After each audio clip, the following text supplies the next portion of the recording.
Olá pessoal, bom dia para vocês. Esse vídeo aqui é a respeito da última semana do PET Volume 2 para os terceiros anos do ensino médio. Nessa última semana aqui, a gente continua falando sobre a interação entre as cargas elétricas e mais especificamente sobre linhas de força do campo elétrico. Assim como no vídeo anterior, eu estou deixando aqui novamente um vídeo a respeito sobre linhas de campo, para que você entenda de uma maneira mais correta e completa aquilo que o material seu mostra com uma certa deficiência, tá? Mas é importante uma coisa ficar bem clara na sua cabeça.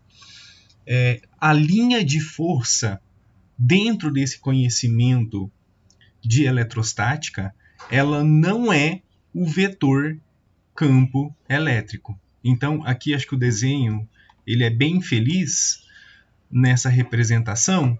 Aqui nós temos uma linha de força curvilínea e nós temos em diversos pontos dessa linha de força ou linha de campo, né, 4 vetores campo elétrico. Então, a linha de campo, ou linha de força elétrica, não é o vetor campo elétrico. Tudo bem? Mas entenda que a linha de força, ela nos ajuda a representar o módulo, a direção e também o sentido desse vetor campo elétrico. Certo? Então, ela é uma orientação. Por exemplo, perceba que para esses 4 vetores, todos eles estão representados em cima da linha de campo, certinho? Em cima dessa linha de força. Então, não tem como o vetor estar fora da linha. Esses vetores, eles são tangentes à linha de força, certinho? Ou seja, eles tocam em um único ponto. Bom, e o vetor campo ele tem a mesma orientação aqui da linha, né? Então aqui essa linha está orientada para a direita, certo? Vamos lá. A respeito dessa orientação da linha de força, nós destacamos também que se essa linha de força tiver como origem uma carga positiva, então as linhas de força têm origem na carga e apontam para fora da carga. Apontar para fora da carga, como está representado aqui nesse desenho, a gente diz que é na direção radial.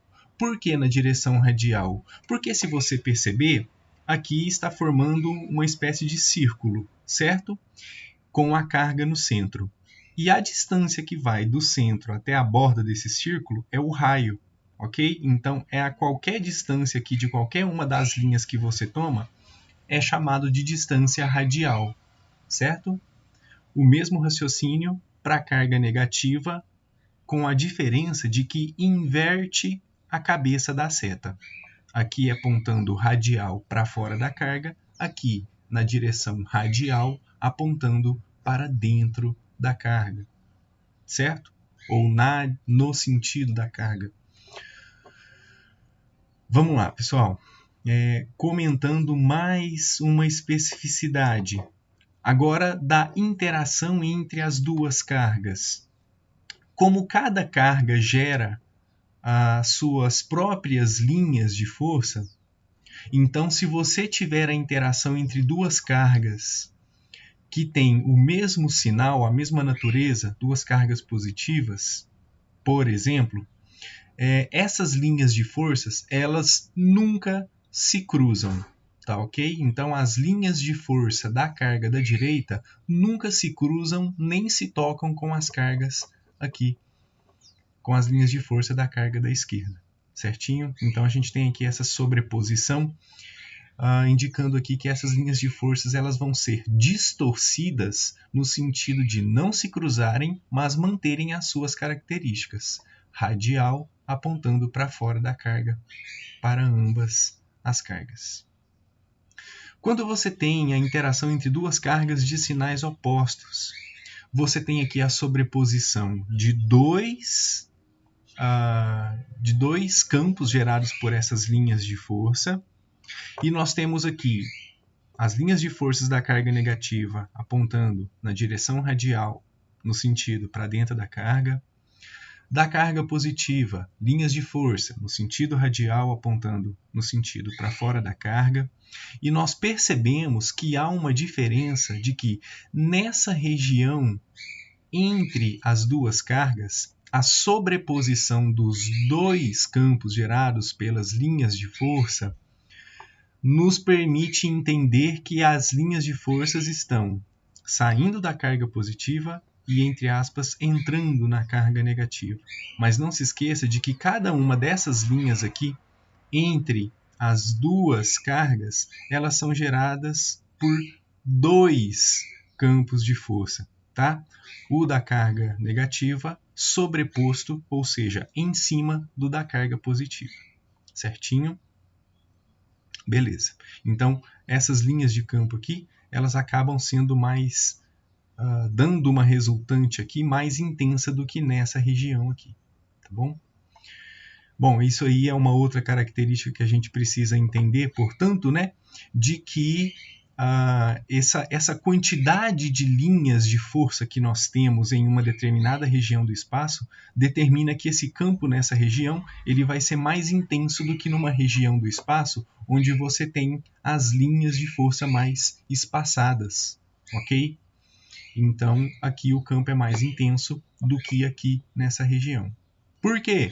Porque aqui tem mais linhas de forças atuando nessa região do que nessa. Certinho? Então, isso quer dizer o quê, professor? Que uma carga de prova solta nessa região vai sentir uma força muito menor do que se ela for solta nessa região aqui. Certinho? Vamos lá. Se você tem a situação de campo elétrico entre duas placas paralelas. O campo elétrico entre duas placas paralelas vão ser linhas paralelas entre elas. Tá? De maneira que, nesse caso aqui, a gente pode concluir que se a linha está apontando no sentido da esquerda para a direita, então essa placa aqui, que ele chamou de A, e infelizmente, para poder saber que é a placa A, eu tenho que dar um zoom de 205%, porque o material ele é bem mal diagramado, bem mal feito, né? Sem nenhum tipo de inclusão. Então a gente pode concluir que essa placa aqui está positivamente carregada e essa negativamente carregada.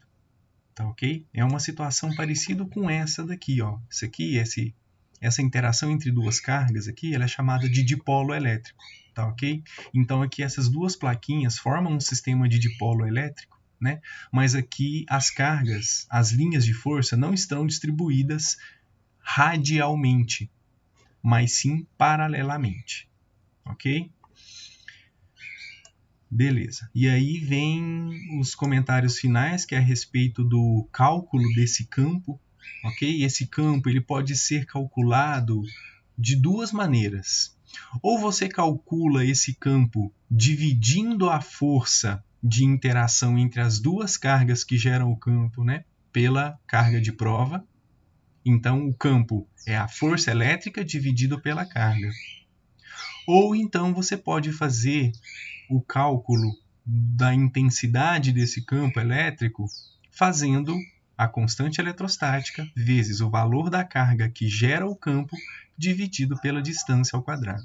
Ou seja, essa equação aqui é essa equação aqui. A questão é que essa carga de prova aqui, ela foi simplificada com a carga de prova que tem aqui dentro do cálculo da força elétrica, certo? Então, assim, não são duas fórmulas diferentes. É a mesma fórmula, mas representadas com conceitos diferentes. Beleza, pessoal. Comentado isso aqui, não deixe de assistir o vídeo aí. E aí a gente passa para comentar os exercícios dessa semana. O primeiro exercício da semana 6 está dizendo o seguinte. Seja Q uma carga positiva, ou seja, essa carga Q é uma carga que está gerando o campo elétrico, e Q minúsculo a carga de prova em um ponto P, próximo da carga Q positiva. Podemos afirmar que... Bom, vamos lá, pessoal. Essa questão aqui é uma questão que você facilmente vai encontrar aí nos brains da vida, né? Olha lá, mesma questão. Seja aqui uma carga positiva gerada por um campo elétrico e Q minúsculo a carga de prova em um ponto Q. Próximo de Q, podemos afirmar que... Aqui vem as mesmas alternativas, né? Aqui no Brainly, a resposta colocada aqui pelo rapaz é letra A, né? Então, ele está analisando aqui na letra A que o vetor campo elétrico P dependerá do sinal de Q minúsculo. Só que Q minúsculo é a carga de prova, correto? Q minúsculo é a carga de prova. Bom, se a gente for aqui no material, pessoal, a gente percebe que o campo elétrico ele pode ser expresso como sendo o valor da força dividido pelo valor da carga de prova. Mas a força elétrica ela só existe na interação entre duas cargas, porque uma carga elétrica não pode interagir com ela mesma. Acontece que a carga de prova que está aqui sentindo o valor dessa força elétrica, ela vai ser cancelada com a carga de prova aqui no denominador. Então, dessa relação aqui, vai sobrar isso daqui, porque a carga de prova naquela relação ali some. Portanto, o campo elétrico ele depende da constante eletrostática, do Q maiúsculo, e o Q maiúsculo no exercício é a carga que gera o campo elétrico, não é a carga de prova, dividido pela distância ao quadrado. Então, quem copiou aqui, né? O vetor campo elétrico em P dependerá do sinal da carga de prova? Não, isso aqui está errado. Mas aqui ele colocou como verdadeiro, né? Porque só vai depender do valor da carga Q maiúsculo e não do valor da carga Q minúsculo. Certinho? Então, assim, toma cuidado, né? Com quem... de onde você copia aí, tarefa pronta, né? Porque você vai ser prejudicado aí. Se você fizer esse tipo de coisa preguiçosa, beleza? Bom, justificado então que não pode ser a letra A, vamos para a letra B. O módulo, ou seja, o valor do vetor campo elétrico no ponto P será tanto maior quanto maior for a carga Q de prova. Pessoal, o módulo do campo ele depende do valor da carga Q maiúsculo, não do valor da carga Q de prova. Essa carga Q de prova, ela é uma carga que vai sentir os efeitos do campo gerado pela carga Q maiúsculo. Então, a letra B, ela não faz sentido também. Beleza? Passando aqui para a letra C, o vetor campo elétrico será constante, qualquer que seja o valor da carga Q de prova. Beleza. Isso aqui faz sentido, né? Porque, de fato, o valor desse campo elétrico ele vai ser constante, ou seja, ele vai ter sempre o mesmo valor se você não muda o valor dessas variáveis. Ou seja, o meu vetor campo elétrico ele vai depender desse cara, constante eletrostática, que é um valor constante no vácuo. Ele vai depender do valor da carga Q, que gera o campo, e geralmente aqui não muda, né? E vai depender dessa distância aqui, que é o que poderia mudar, mas o enunciado do exercício não dá indícios de que a distância está mudando. Então, se esses três valores não mudam, não tem como o valor de E mudar também. Portanto, esse cara é constante. Portanto, a letra C aqui ela é razoável, né? O valor do campo será constante qualquer que seja o valor da carga de prova, certo? A carga de prova ela não muda o valor do E. Vamos lá. Na letra D, a força elétrica em P será constante, qualquer que seja o valor da carga Q. Então, o valor dessa força elétrica aqui depende do valor da carga Q que está gerando o campo e depende do valor da carga que sente a força. Então, se você muda o valor de Q, da carga de prova, ou seja, se Q maiúsculo e Q minúsculo estão interagindo, ao mudar o valor de uma das cargas, você muda sim o valor da força elétrica. Então, a letra D está errada. Tá?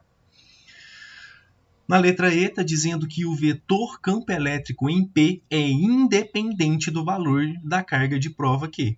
Certinho, né? Foi o que eu constatei para vocês lá no comentário da letra A. Independente do valor de Q, o vetor campo elétrico no ponto P só depende do valor de Q, K0, dividido por distância ao quadrado. Tá? Então, a letra E está correta. Se você marcar a letra C também, é possível que, dentro de um determinado contexto, isso aqui faça sentido também. Tá? Então, beleza, pessoal. C ou E aí, beleza? Questão 2. As linhas de força do conjunto de carga Q1 e Q2 são mostradas na figura. Para originar essas linhas, o sinal de Q1 e Q2 devem ser respectivamente. Bom, é um desenho aqui de novo bem mal feito, né? Bem mal colado. Mal dá para ver que isso aqui é um Q1 e aqui é Q2. Mal dá para ver as orientações das setas aqui indicando o sentido das linhas de força, mas vamos lá, com um zoom aqui bem alto, a gente pode melhorar isso. Bom, aqui está aparecendo, pelo menos na minha análise, né, que aqui é Q1 e aqui é Q2. Está aparecendo para mim na minha análise que isso aqui é uma seta saindo e isso aqui é uma seta apontando para dentro da carga. Então, a vermelha tem que ser positiva, a azul negativa. A letra C também, ok? Agora, se cabe interpretações nesse desenho que está bem mal feito, aí a gente precisa discutir nos nossos encontros, tá bom? Mas, enfim, fica aí registrada a crítica ao material. Pessoal, questão 3 está dizendo o seguinte. As linhas de força de um campo elétrico são um modo conveniente de visualizar o campo elétrico e indicam a direção do campo em qualquer ponto. Foi o que eu disse no comentário a respeito desse desenho. Certinho? Continuando. Leia as opções abaixo e assinale a alternativa que está errada. O número de linhas que saem ou entram numa carga pontiforme é proporcional ao valor da carga elétrica. Uma carga elétrica mais intensa vai ter maior quantidade de linhas do que uma carga de menor valor, certo? Por exemplo, se uma carga for 10 coulombs e a outra 1 coulomb, então aqui tem mais linhas do que aqui, ok? Como de fato está acontecendo aqui nesse desenho, né? A carga azul aqui tem mais linhas de força ao seu redor do que a carga vermelha, certinho? Então essa carga aqui ela tem maior módulo, maior valor do que essa carga.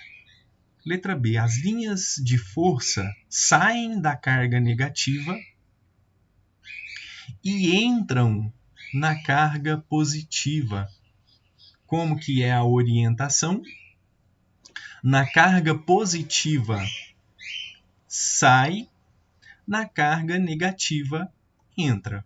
Beleza? É esse desenho aqui, né? Esse desenho. A linha de força sai da carga positiva e entra na carga negativa. Beleza? A letra C está dizendo que as linhas de força saem da carga positiva e entram na negativa. Beleza? Então, está correto a letra C. Como uma está contradizendo a outra, né? A gente já fica aí com a alternativa B. O número de linhas por unidade de área perpendicular às linhas é proporcional à intensidade do campo. Bom, isso aqui está correto, né? Conforme se você pega uma determinada área, né? Vamos pegar aqui nessa figura do exercício 2. Se a gente pega essa área aqui da esquerda, a gente tem aqui 4 linhas de força. Se a gente pega essa mesma área aqui, com o mesmo tamanho, na direita, a gente vê que aqui a gente tem mais linhas de força.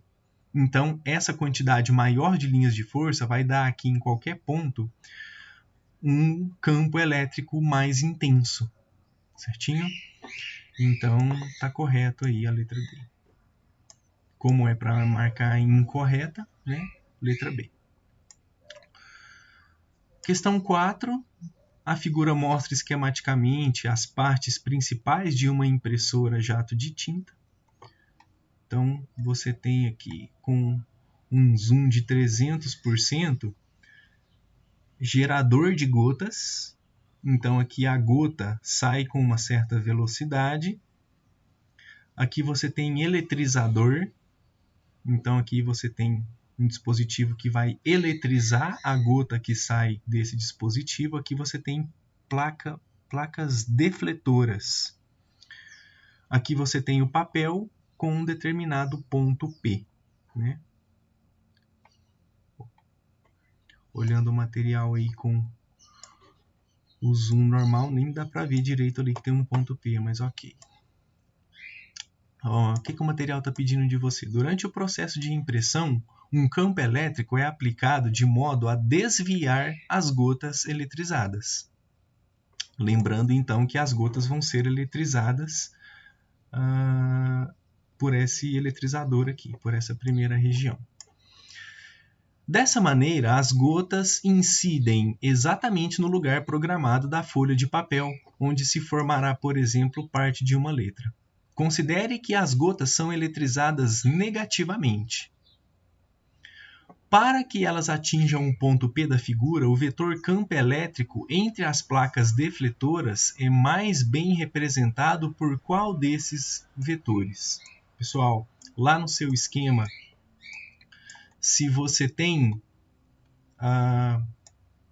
uma gota que sai dessa região carregada negativamente, essa partícula negativa que vai adentrar essa placa refletora, essa partícula tem que ser empurrada ou puxada para atingir o ponto P.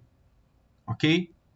Bom, dessa maneira, a gente pode pensar aqui numa série de representações possíveis. Vamos lá. Quais são elas? Uma vez que a partícula negativa adentre a essa região, você pode, por exemplo, fazer com que essa partícula negativa seja atraída por essa placa defletora, que é positiva. Então, aqui você tem um vetor que aponta no sentido dessa placa. E pode ser empurrada por essa placa aqui de baixo, que pode estar carregada negativamente. Então, o primeiro cenário para empurrar essa gota para atingir o ponto P é carregar essa placa positivamente, atraindo a partícula negativa, e carregar essa placa aqui com carga negativa, repelindo essa gota negativa para atingir o ponto P, certinho? Existem outras possibilidades de você fazer a interação e você ter o mesmo resultado, ok? No entanto, todos eles precisam apontar no sentido de que essa gota tem que ser empurrada para nessa direção, ok? Esse vetor que aponta na direção do ponto P é o vetor da letra C. Beleza? Pessoal, a gente se encontra na nossa aula. Qualquer dúvida, eu estou disponível para vocês. Obrigado pela atenção. Faça o seu PET com atenção. Valeu. Tchau, tchau.